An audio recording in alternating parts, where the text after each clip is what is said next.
Pak Niko, sudah bisa dimulai kayaknya, Pak. Tiara Insani Dewi Angga ini.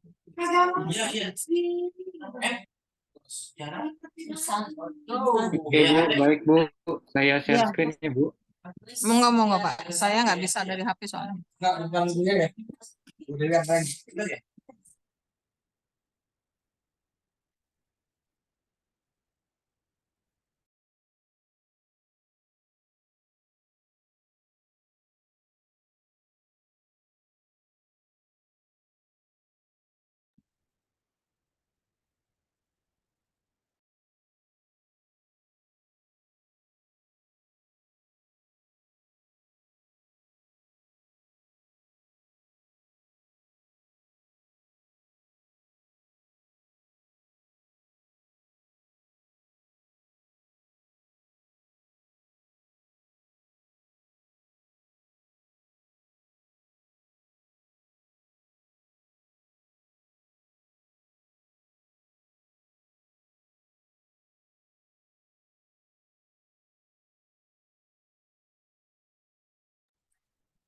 Izin off cam ya, Pak ya?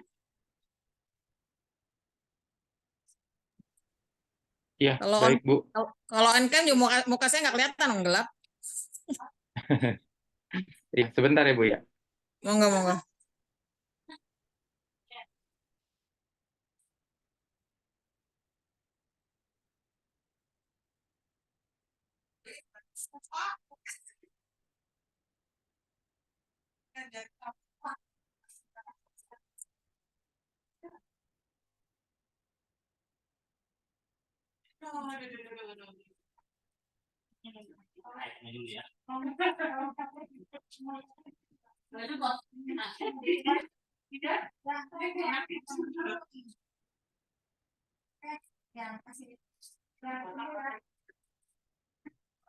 Mana lagi yang perlu digituin?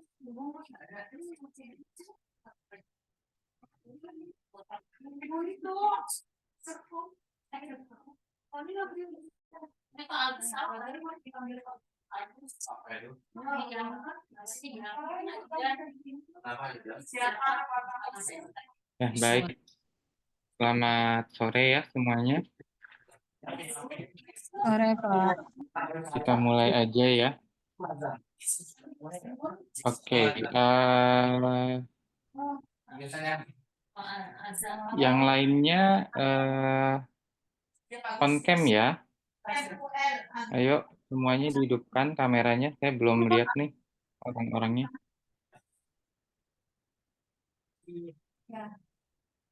Mamat tuh pasti ya.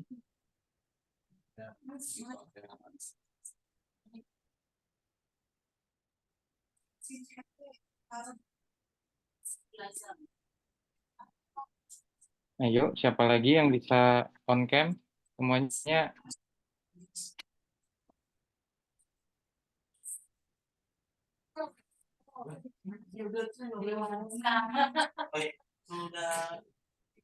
Oke. Yuk, yang lainnya ini kan udah Zoom ya, jadi on cam. Oke, kita mulai ya. Jadi kita pembahasannya adalah tentang pengkajian resep ya. Jadi hari ini apa teorinya dulu ya, lalu nanti minggu depan tugasnya adalah kalian melakukan presentasi hasil dari pengkajian resep. Sebentar, tugasnya adalah jadi satu kelas dibuat menjadi 4 kelompok ya. Satu kelas dibuat menjadi 4 kelompok, terus tiap kelompok itu mengkaji 3 lembar resep gitu. Jadi satu kelas dibagi 4 kelompok, lalu tiap kelompok mengkaji 3 resep gitu. Nah, nanti cara mengkajinya gimana? Nah, nanti itu dijelaskan di saat ini, begitu ya. Untuk resepnya berarti sudah disediakan Bu Mei ya? Berarti di IKIPA gitu ya? Ada Pak, kata Pak Rahmat udah disiapkan. Oh ya baik. Nah jadi nanti kalian ke IKIPA untuk mengkaji resepnya atau difoto atau bagaimana gitu ya, untuk dijadikan presentasi untuk minggu depan. Begitu ya. Sampai sini ada yang mau tanya dulu?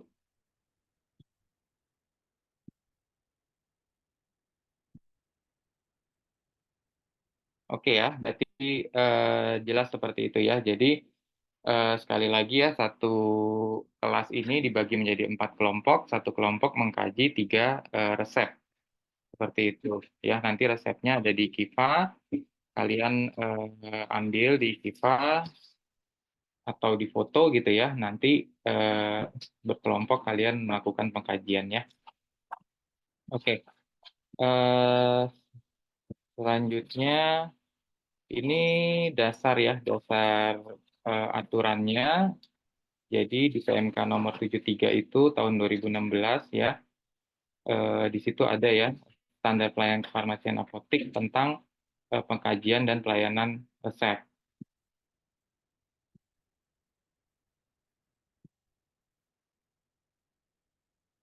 Nah, lalu berikutnya adalah tahapan pelayanan resep. Jadi tahapan pelayanan resep itu ketika kalian mendapatkan resep tentunya harus dikaji dulu begitu ya.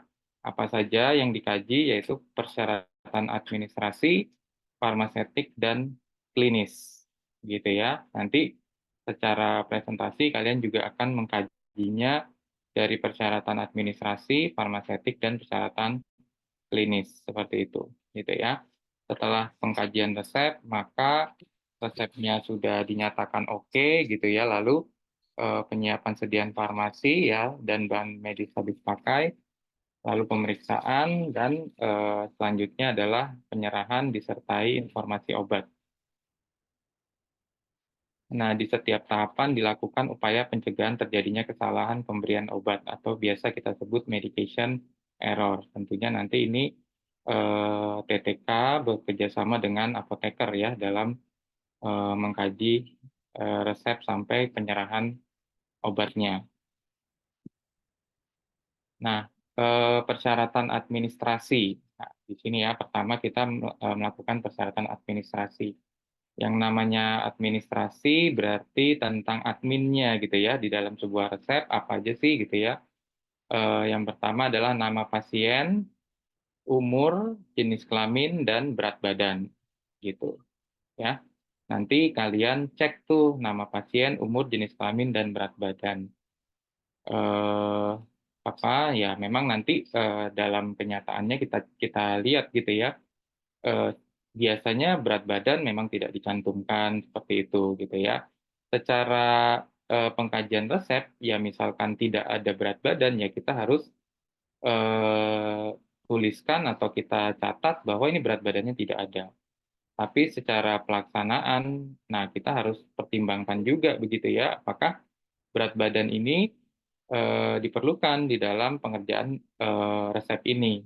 Ya, kalau sekiranya resepnya tidak memerlukan informasi berat badan, ya berarti kita bisa lanjutkan gitu ya untuk proses penyiapan obat dan seterusnya. Gitu. Tetapi secara administrasi ya kita catat memang resep ini ketidaklengkapannya di berat badan seperti itu. Gitu ya. Kira-kira nih kapan sih resep itu memerlukan informasi berat badan? Siapa yang mau ini sambil kita diskusi? Oke, coba kita cek sekalian cek ya yang nggak on cam. Biasanya saya tanya ya. eh Langsung on cam semua nih. Siapa ya? Romli. Nah, Romli ada nggak? Muhammad Romli? Ada, Pak. Nah, menurut Romli kira-kira ya dapat resep nih gitu. Kira-kira ini perlu nih informasi berat badan. Kalau nggak bisa saya kerjain. Nah, itu resep yang seperti apa tuh?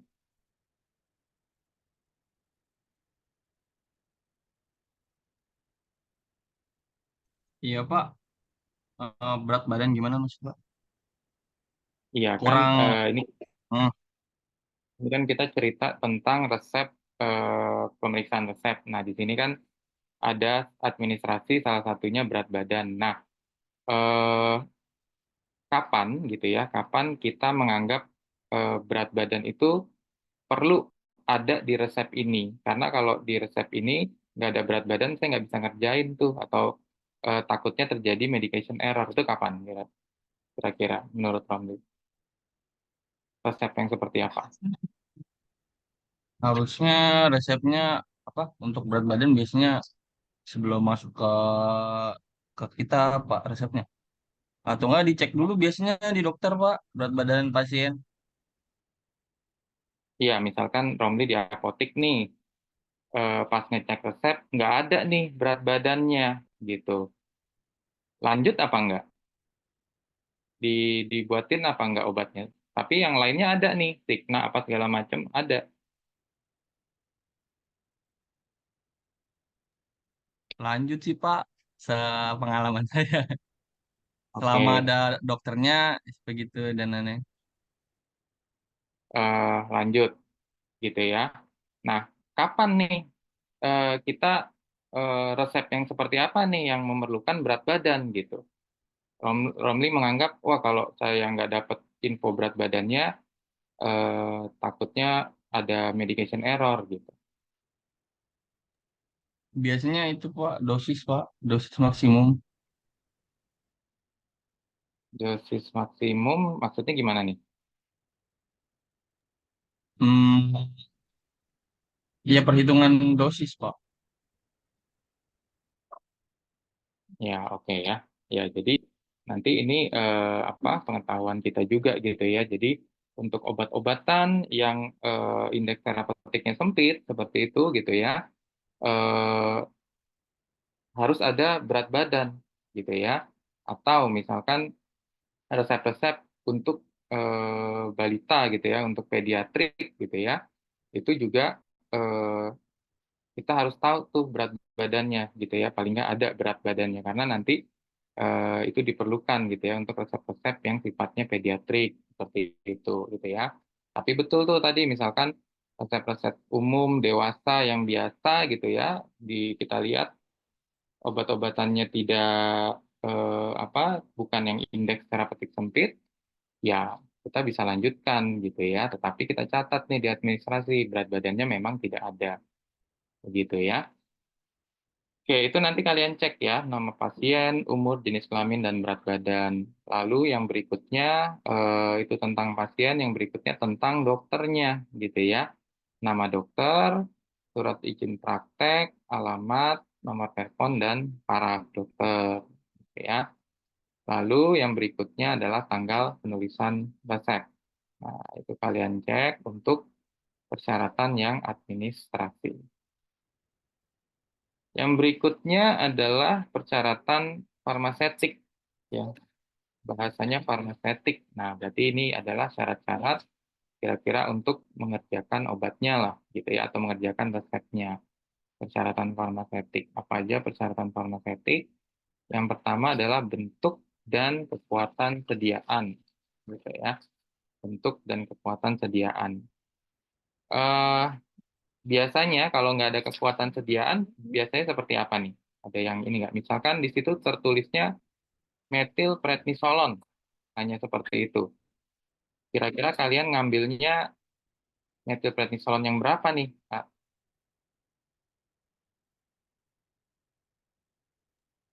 Siapa nih? Tapi Nia? biasanya sebelum itu Pak, Hah? sebelum itu konfirmasi dulu ke dokternya Pak.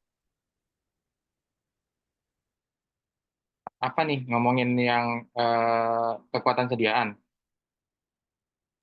Iya Pak. Ya, kalian tergantung ya. Jadi kalau di rumah sakit gitu ya, memang mudah ya untuk bisa akses ke dokternya seperti itu. Jadi kalian bisa tanyakan ke dokternya. untuk kekuatan sediaannya seperti apa gitu ya. Tetapi ada beberapa ketentuan juga gitu ya, ketika dokter tidak menuliskan kekuatan sediaannya, berarti kalian mengambil yang paling terkecil seperti itu. Gitu. Karena eh, kadang-kadang untuk kita apotek reguler gitu ya, akses untuk ke dokter itu nggak mudah gitu kan ya. Ini kita dapat pasti resep dari luar seperti itu.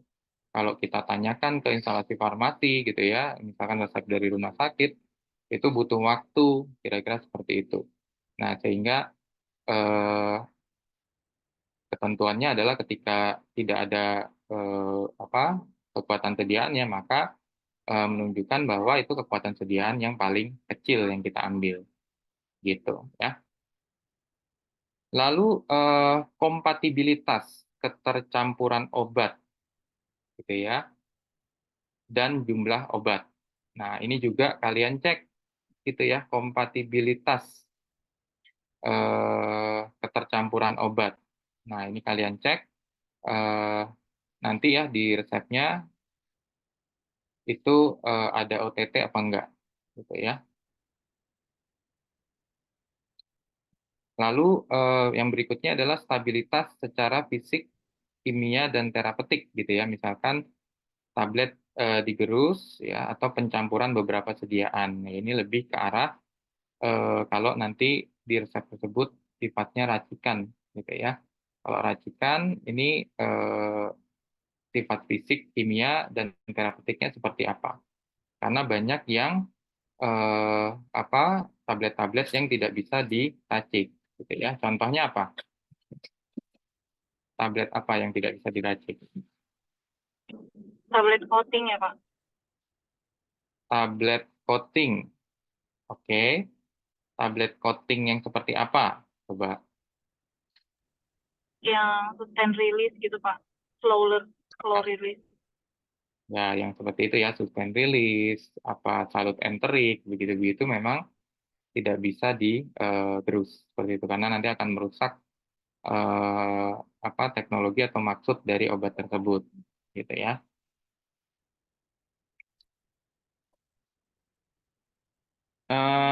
Inkompatibilitas ya, inkompatibilitas ada fisik, kimia dan terapeutik tadi ya, yang kalian nanti harus cek juga. Gitu. Yang pertama fisik ya adalah peristiwa bila dua atau lebih sediaan dicampur akan menghasilkan suatu perubahan secara visual, terjadinya endapan, kabut atau perubahan warna dalam larutan ya. Jadi bisa jadi seperti itu gitu ya. Makanya nanti kita lihat gitu ya, kalau ini dicampurkan akan terjadi sesuatu nggak gitu. Banyak ya bisa jadi nanti terjadi pencairan gitu ya.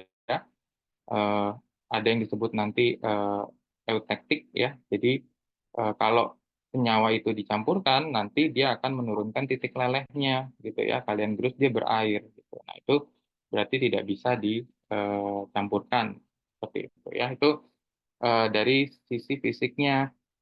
Lalu dari sisi kimia gitu ya, inkompatibilitas adalah peristiwa bila dua atau lebih sediaan dicampur akan menghasilkan suatu perubahan yang dapat atau tidak terlihat pada hasil akhir, tetapi biasanya akan merusak atau mengaktifasi senyawa kimia aktif dalam larutan. Gitu ya. Contohnya apa kira-kira?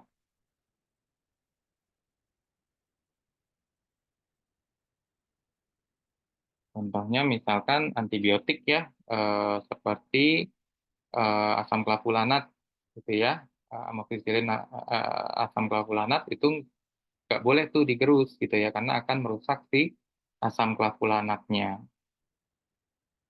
secara kimiawi ya inaktivasi senyawa kimianya gitu. Lalu terapeutik nah adalah peristiwa bila dua atau lebih sediaan dicampur akan menghasilkan interaksi obat penyakit gitu ya sehingga menimbulkan potensi efek obat atau perubahan efek farmakologis obat ya. Nanti kalian cek juga tuh gitu ya apakah ada interaksi obat secara terapeutik di masing-masing obatnya gitu ya. Ngeceknya ada yang tahu di mana untuk interaksi obat? di Yang drug.com sama Medscape. ya bisa di situ ya, di Medscape bisa, di Drug Interaction juga bisa, gitu ya. Pencampuran beberapa obat jadi dalam satu sediaan tidak dianjurkan kecuali sediaan dalam bentuk campuran tersebut telah terbukti aman dan efektif, gitu. Ya. Oke, berikutnya tadi administrasi sudah, farmaseutik sudah, lalu kalian kaji juga secara klinis, gitu ya. Nah, secara klinis kalian cek tuh di resepnya, ketepatan indikasi dan dosis obatnya, gitu ya. Nah, biasanya nanti beberapa dokter gitu ya, kadang-kadang dia dosisnya itu dia pakai melebihi gitu ya, kadang-kadang ya antara ketidaktahuan dokter gitu ya, atau dokternya kadang-kadang melebihkan untuk menaikkan efektivitas obat tersebut. Kadang-kadang seperti itu kan biar cepat sembuh lah ibaratnya gitu. Nah, jadi ada juga ada dokter ya yang juga beranggapan gitu ya kalau racikan nanti kan ada yang jatuh-jatuh juga gitu.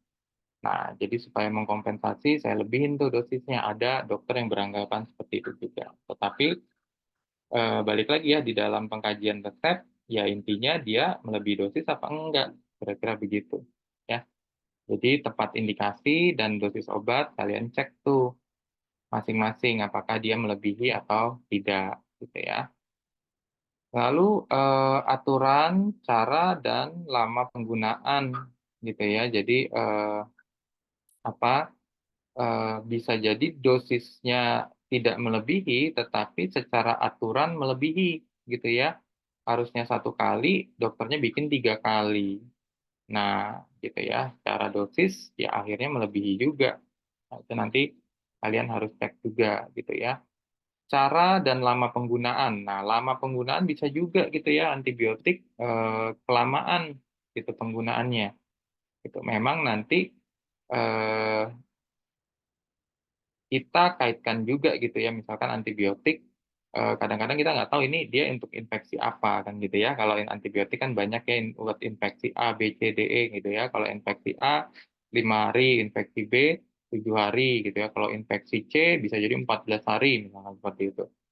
Nah, memang nanti kita cek juga gitu ya dari lama penggunaan. Lalu duplikasi dan atau polifarmasi. Oke, duplikasi ini maksudnya apa? Coba.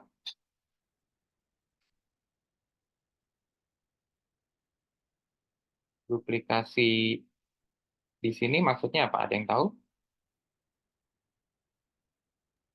Ada 2 obat dengan fungsi yang sama, Pak. Oke, ada 2 obat dengan fungsi yang sama. Kalau polifarmasi, Pasien mendapatkan banyak obat, banyak ini berapa? lebih dari 3 atau 4. Oke, ya. Jadi seperti itu kalian cek juga, gitu ya. Lalu reaksi obat yang tidak diinginkan, ya, alergi, efek samping obat, manifestasi klinis lain itu kalian cek, gitu ya. Eh, Contoh-contohnya ya misalkan rifampicin misalkan seperti itu, dia menyebabkan apa, ya, atau CTM misalkan menyebabkan apa. Nah itu kalian kaji juga tiap obat, ya. Lalu kontraindikasinya apa, interaksinya ada apa enggak tadi, gitu ya. Itu untuk aspek klinis. Nah jadi satu resep panjang nih ya, kalian mempresentasikannya itu ya kita eh, belajar ya lengkapnya dulu tentunya gitu ya. Jadi karena ini pendidikan ya kalian kaji dulu semuanya secara panjang lebar, secara lengkap gitu. Memang nanti kenyataannya atau di lapangannya tidak selengkap itu gitu ya. Kita ceknya semua, tapi secara pendidikan ini kalian harus lengkap dulu gitu ya. Jadi jangan sampai nanti kayaknya ini mah nggak kepake lah, ngapain kita kaji ini ya. Ini secara pendidikan kalian menuliskan lengkap dulu. Oke, berikutnya adalah aturan pakai ya. Apakah menuliskan satuan dengan jelas ya, seperti mikrogram, miligram gitu ya, gram ya. Ini nanti kita cek gitu ya. Kadang-kadang tulisan dokternya itu kurang jelas gitu ya. Miligram dia tulis gram, tapi padahal secara logika ya harusnya miligram gitu ya. Entah tulisan dokternya yang jelek gitu ya, atau memang dokternya yang lupa gitu kan. Terus kadang-kadang juga lupa nih mikrogram sama miligram gitu ya. Ada beberapa obat yang satuannya sebenarnya mikrogram gitu. Lalu kalau cairan aturan pakainya tetes ya atau berapa mili gitu ya dan seterusnya. Lalu aturan pakai dituliskan dengan jelas gitu ya. Jika perlu PM ya Renata harus dituliskan dosis maksimal selama sehari ya. Dan singkatan bahasa-bahasa Latin ya nanti kalian cek gitu ya apakah ada yang salah atau enggak. Menggunakan istilah atau singkatan yang lazim ya. Kadang-kadang eh, ada singkatan-singkatan obat yang hanya instalasi farmasi di rumah sakit tersebut yang tahu gitu ya. Nah, tapi kalau yang umum-umum itu berarti nggak masalah ya, misalkan PCT dan lain-lain ya. Lalu yang berikutnya cara penggunaan. Ya. Nanti kalian kaji apakah ada yang kurang atau enggak gitu ya. Sediaan oral berbentuk suspensi ya harus dikocok dulu sebelum digunakan gitu ya. Sediaan yang harus ditambahkan atau dilarutkan dulu dengan air sebelum digunakan. Contohnya sirup kering. Lalu beberapa bentuk sediaan obat memerlukan teknik khusus dalam pemakaiannya. Contohnya inhaler, supos, obat tetes ya, salep mata, tablet hisap, injeksi, vaginal supos, obat kumur ya, sublingual, sublingual ya. Terus obat-obatan yang bekerja di lambung sehingga penggunanya harus dikunyah dulu ya, kemudian baru diminum bersama air. Contohnya antasida. Terus sediaan oral kadang-kadang terpaksa harus digerus karena kondisi pasien yang tidak memungkinkan untuk meminum obat. Ya. Terus sediaan obat tertentu tidak boleh digerus ya karena akan mempengaruhi kecepatan absorpsi dan lain-lain efek samping dan toksik. Obat-obatan yang tidak boleh digerus. Tadi ya, pertama sediaan sublingual atau bukal. Penggunaan sediaan sublingual atau bukal dimaksudkan agar obat diabsorpsi dengan cepat melalui aliran darah di bawah lidah atau di antara gusi dan pipi, sehingga mencapai target organ terapi dengan cepat tanpa melalui metabolisme di pencernaan hati. Gitu ya. Bedanya sublingual sama bukal, ada yang tahu? Ayo, Kalau sublingual di bawah lidah ya Pak, kalau bukal di antara kulit. di antara gusi ya, dan pipi. Oke. Ya, itu nggak boleh digerus ya. Lalu sediaan lepas lambat, sustain release. Ya, jadi sediaan ini merupakan hasil formulasi khusus ya. Jadi intinya dia sudah disalut khusus supaya dilepaskannya secara sustain, gitu ya. Kalau ini digerus, ya pasti biasanya akan merusak lapisan coatingnya itu ya, salutnya itu, sehingga efek dari sustain release itu sudah tidak ada lagi gitu. Karena ini cukup bahaya ya, karena kalau sustain release itu fungsinya nanti dia akan eh, menggabungkan beberapa dosis menjadi satu dosis gitu ya. Kalau misalkan metformin yang biasa dia 3 kali 1 gitu ya, 3 kali sehari dengan sediaan yang sustain release, dia akan 1 kali 1 gitu ya, hanya sekali minum. Ketika eh, sustainnya atau coating sustain release-nya itu rusak, maka dosisnya jadi ketinggian, maka bisa terjadi overdosis, gitu ya.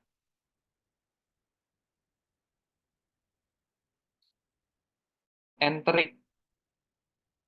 Jadi salentrik ya seperti namanya, sediaan ini harus pecahnya di usus gitu ya. Kenapa dia nggak boleh di lambung? Ngomong-ngomong, ada yang tahu?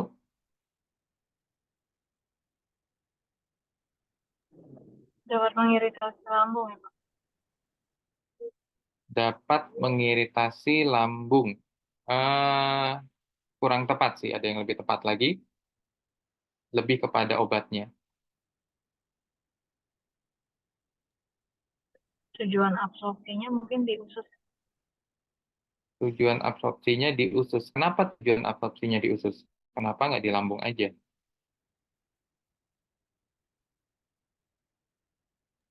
Obatnya nanti rusak kena asam lambung, Pak. Nah, itu ya. Jadi biasanya salut enterik itu terjadi karena obatnya, zat aktifnya ketika kena asam lambung dia rusak gitu ya. Jadi tidak bisa berefek kalau kena asam lambung. Oleh karena itu ya udah, jangan di lambung deh lepasnya di usus aja gitu. Jadi bukan karena dapat mengiritasi lambung gitu ya. Banyak juga sih ya obat-obat yang eh, mengiritasi lambung tapi eh, pecahnya di lambung gitu ya. Nah, jadi eh, disiasati dengan apa? Pemberian obat-obatan lambung gitu ya supaya tidak mengiritasi lambung gitu. Tapi kalau untuk sediaan dari sisi tabletnya biasanya dia karena eh, zat aktifnya rusak karena asam lambung gitu ya. Jadi dia diabsorpsinya di usus saja gitu. Oke, berikutnya sediaan antibiotik. Nah, ini ya dengan asam klavulanat itu tidak boleh digerus. Jadi asam klavulanat berkhasiat untuk menghambat pertumbuhan bakteri yang memproduksi enzim beta laktamase gitu ya. Penggerusan ya akan mengakibatkan rusaknya struktur zat ini sehingga tidak efektif lagi. Itu yang berikutnya adalah aspek klinik ya. Untuk melakukan penilaian aspek klinik diperlukan data profil pasien, profil penyakit, lalu daftar obat yang digunakan pasien, hasil pemeriksaan fisik, dan hasil pemeriksaan diagnostik gitu ya. Oke, nah ini resep resep yang lengkap gitu ya. Kita lihat di sini ada tanggal penulisan resep, lalu ada mengisi kolom riwayat alergi obat ya. Itu lalu di sini tanda R, nama obat tunggal ada ya. Lalu bentuk sediaan obat itu ada, jumlah sediaan ada gitu ya. Eh, bila obat berupa racikan dituliskan nama setiap jenis gitu ya. Nanti pokoknya kalian cek seperti itu ya. Ini contoh yang lengkapnya gitu ya. Nama pasien, berat badan ya, ada semua. Tanggal lahir ada semua ya. Terus penanganan tutupan nih, penanganan resep bermasalah ya. Jadi resep tidak terbaca ya, verifikasi resep minta AA lain atau apoteker untuk verifikasi resep yang tidak jelas. Jadi kalau ada resep yang bermasalah, kita coba tanya teman dulu gitu ya, tanya apotekernya. Gitu ya. Kalau memang tidak jelas, maka hubungi dokter penulis resep. Gitu ya. Jika AA atau apoteker tidak dapat membaca resep, hubungi dokter penulis resep. Jika dokter menyebutkan nama obat melalui telepon, lakukan read back ya. Jadi kita pastikan ya dengan mengulang atau mengeja tiap huruf di resep tersebut. Atau kalau nggak bisa dokter, hubungi perawat ya, gitu. Lihat rekam medis pasien. Penanganan resep tidak jelas ya, yang harus diperhatikan tulisan di awal resep tidak boleh ditindih dengan tulisan baru, ya. Jika dokter dapat datang, maka dokter mencoret tulisan yang tidak jelas tersebut dan menulis perbaikan di atas coretan tersebut, lalu membubuhkan paraf. Ya, ini apa ya, secara legalitas harusnya seperti itu, gitu ya. Jadi kalau eh, tidak jelas atau ada coretan diorek-orek atau ditindih itu nggak boleh sebenarnya. Jadi dokter kalau mau merevisi ya harus dicoret, eh, kasih eh, nama obat yang baru disertai dengan paraf. Artinya memang benar terjadi perubahan, ya. Resep dengan lebih dari 2 coretan harus diganti dengan lembar resep baru, ya. Kesalahan penulisan tanggal pada resep harus diganti dengan resep baru. Ya, secara legalitas seperti itu, ya. Terus temuan masalah resep. Jadi catat temuan masalah saat pengkajian resep, lalu lakukan upaya untuk mencari penyelesaian masalah terkait obat. Nah, ini juga nanti kalian eh, buat ya di presentasinya di akhirnya gitu ya. Jadi apa saja masalahnya, lalu untuk menyelesaikan masalahnya seperti apa, gitu ya solusinya. Lalu catat hasil rekomendasi dan tindak lanjut. Lalu telusuri referensi yang sesuai dengan temuan masalah terkait obat, begitu ya. Jadi misalkan, oh masalahnya dosisnya ketinggian, kalian ngeceknya di referensi di mana, gitu ya. Komunikasikan temuan masalah kepada dokter, perawat, tenaga farmasi lain, dan beri rekomendasi tentang penyelesaian masalah terkait obat. Ya, jadi seperti itu ya. Jadi ketika kita menemukan masalah, harus sudah siap dengan solusinya. Nah, itu ya. Jadi seperti itu sehingga nanti eh, kita bisa aktif gitu ya, farmasis tuh bisa aktif dan pada akhirnya bisa stand out gitu ya, bisa dipandang gitu kan. Kita mengkaji resep, ini ada masalah begini, eh, solusinya begini, literaturnya dari sini kita ambil. Nah, jadi lengkap begitu ya. Nah, sehingga nanti ngomong sama dokter atau perawat itu enak gitu ya. Nah, ini nanti yang kalian buat ya rangkumannya ya, nanti di terakhir rangkumannya apa saja masalahnya ya, lalu klasifikasinya masalahnya itu tentang apa, terakhir penyelesaiannya seperti apa gitu ya. Misalkan dokter menulis instruksi pemberian omeprazol dan esomeprazol dalam satu resep, seharusnya yang ada di kardek pasien adalah esomeprazol ya. Jadi klasifikasinya ini terjadi duplikasi obat dengan tadi itu efeknya sama. Menghubungi dokter, lalu penyelesaiannya ya, dokter setuju mencoret instruksi pemberian omeprazol. Misalkan lagi adanya interaksi antara simvastatin dan amlodipin. Klasifikasinya adalah interaksi obat. Nah, kita harus kasih informasi karena dokter juga banyak yang nggak tahu tentang interaksi obat gitu. Mereka lebih kepada pemeriksaan klinis dari pasien dan seperti itu. Penyelesaiannya adalah menghubungi dokter, disarankan untuk mengganti antihipertensi golongan lain, gitu ya. Lalu dokter setuju amlodipinnya diganti, gitu ya, atau di stop di sini. Pasien diresepkan obat kemoterapi, tetapi tidak ada tanggal lahir di resep dan protokol, ya. Resep tidak lengkap. Menghubungi dokter. Dokter bedah digestif meresepkan cetirizine 3x1, dosis lazimnya 10 mg per hari, dosis yang diberikan ke pasien 30 mg, karena 3x1, dosisnya terlalu tinggi, ya, dosis tidak tepat.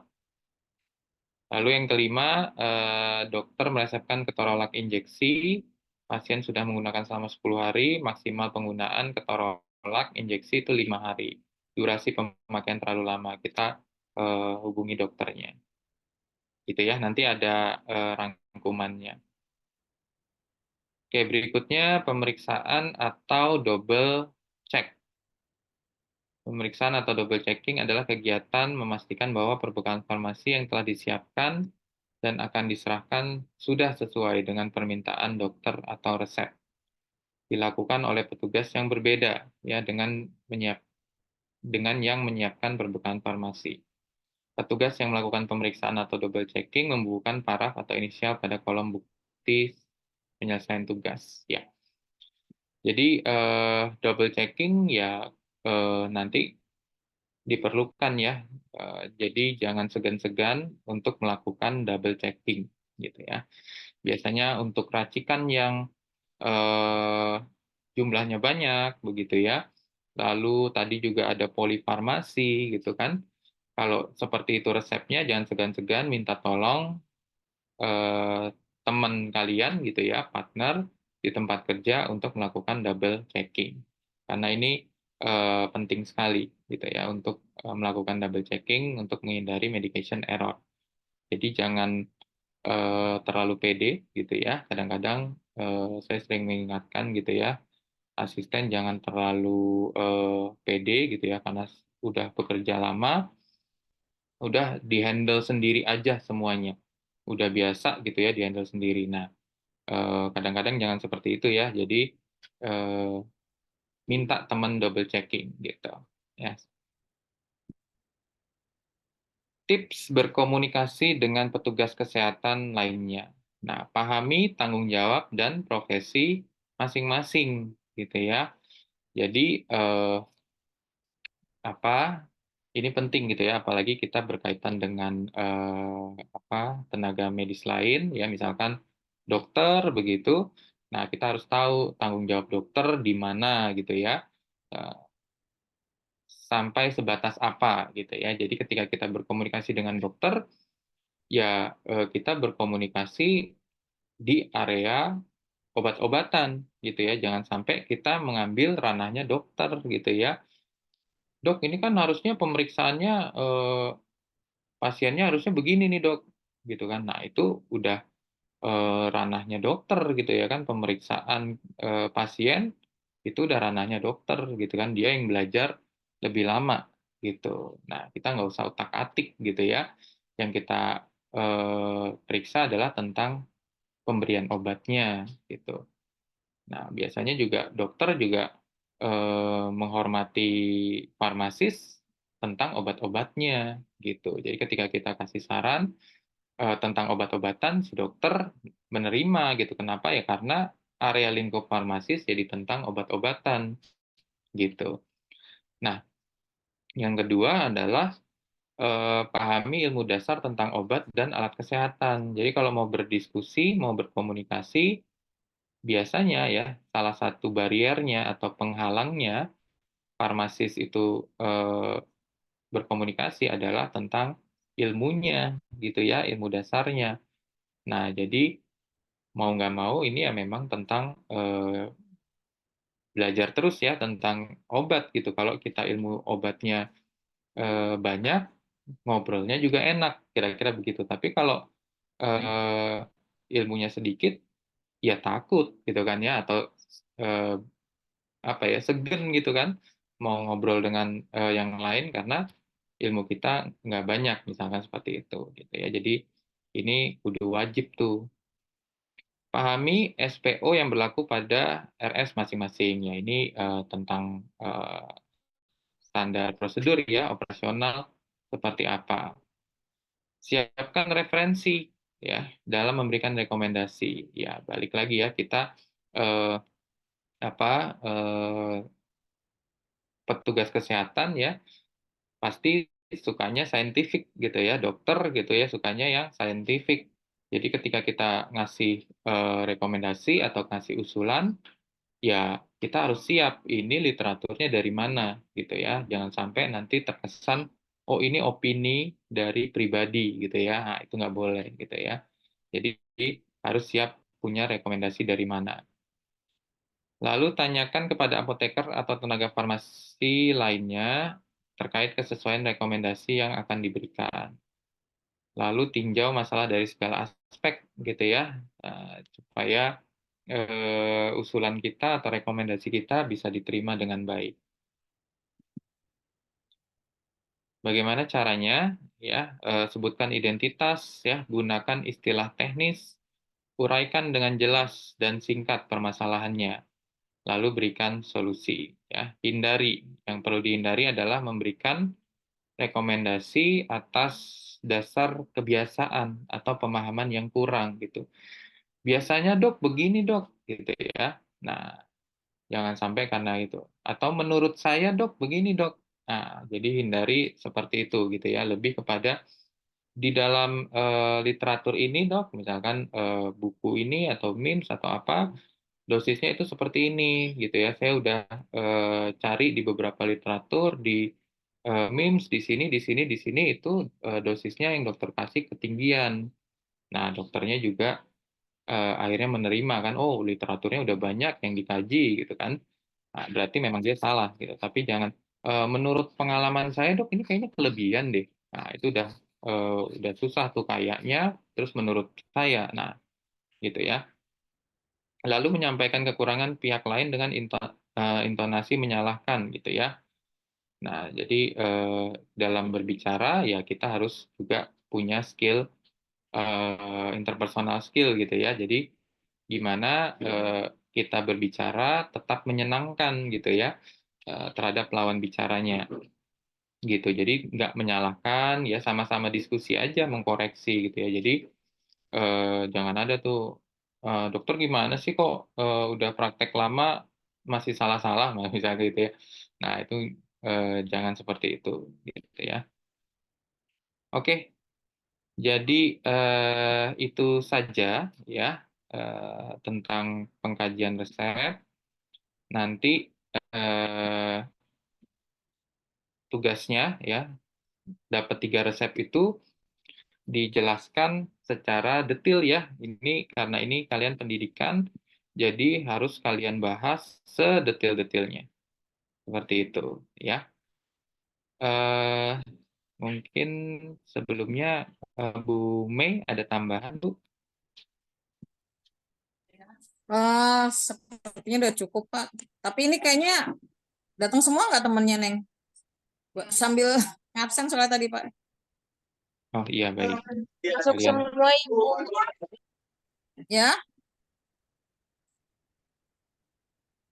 masuk semua. Masuk Bu.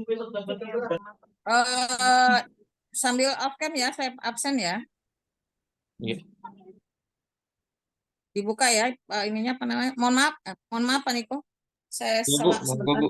Nah, Iya, juga lagi ngerjain sesuatu di sini jadi nggak fokus. Dia Hayu ada, Hadir Ibu. Anita Rahman, Hadir Bu. Mala Komalasari, Hadir Bu. Muhammad Romli, nggak Hadir ada ya Bu. Muhammad? Oh ada, Yulita, Hadir Bu. Ravelina, Hadir Bu. Lulu, Hadir Bu. Septi, Hadir Bu. Siti Nurmaya, Hadir Ibu. Ayo dia, Hadir Bu. Florita, Florita hadir Ibu. oh ada ya, Fitrianingsih, Hadir Ibu. Ananda Sela, Hadir Bu. Putri Lestari, Hadir Ibu. Iskandar Hakim, Hadir Ibu. Nia Febriana, Lagi di jalan Bu katanya Bu. oh. Azahra, Hadir Bu. Salsabila,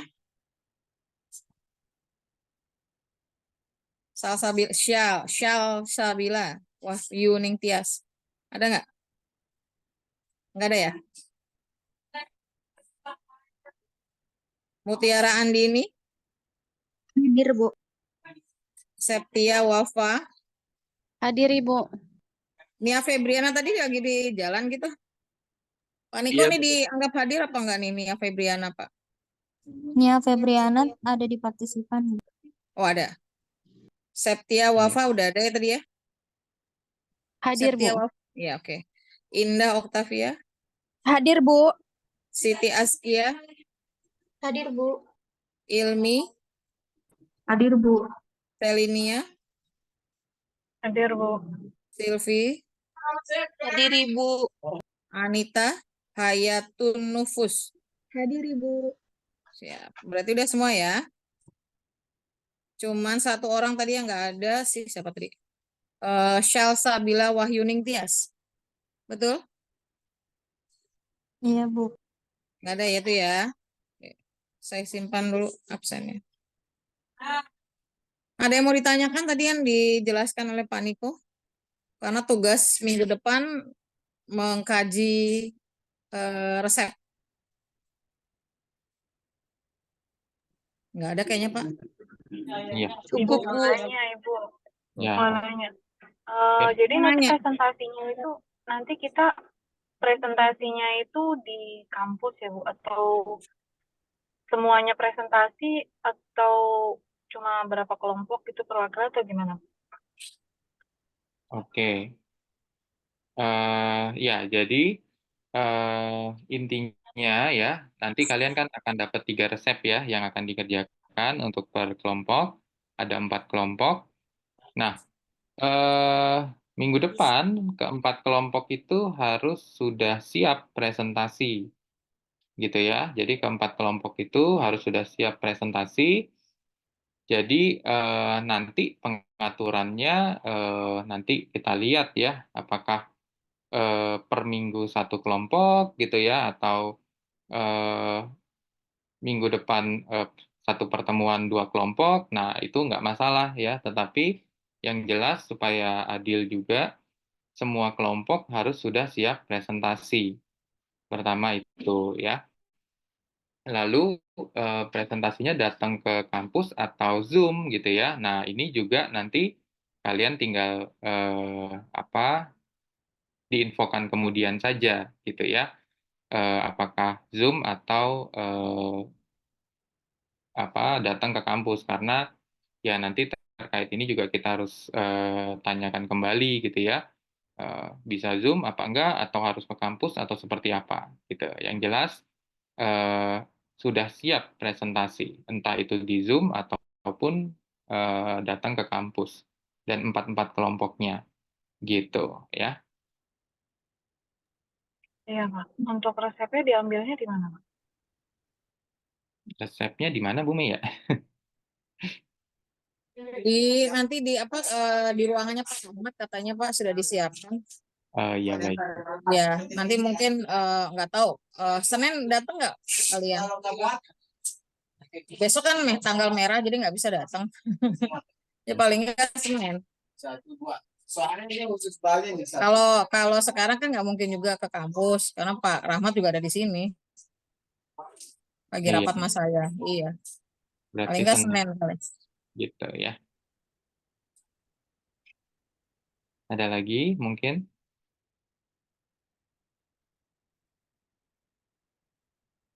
Nggak ada, cukup? Oke, cukup kali Bu Mei ya. Iya Pak. Saya rasa juga udah cukup. Ya. Gak ada yang ditanya lagi ya. Mudah-mudahan kelompoknya betul-betul saling support, bukan hanya teman-temanan doang. Jadi masing-masing juga harus mempunyai peran untuk mengkaji resep tadi. Jangan sampai mentang-mentang kelompok, tapi hanya beberapa orang yang bekerja gitu. Ya. Ya. Berapa jumlahnya? 20?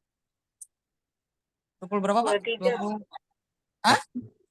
23, Bu. 23 dibagi 4 berarti Sekitar 5 iya, 6. berarti ada yang iya, paling segitu, ada yang 5, ada yang 6 ya. Nah, makanya saya bilang itu kan cukup banyak ya, kalau satu kelompok 5 orang tuh pasti harus masing-masing harus mempunyai peran yang sama, itu aja udah. Ya, jangan sampai hanya mengandalkan satu orang yang akhirnya teman-teman yang lain nggak tidak mendapatkan ilmunya gitu loh.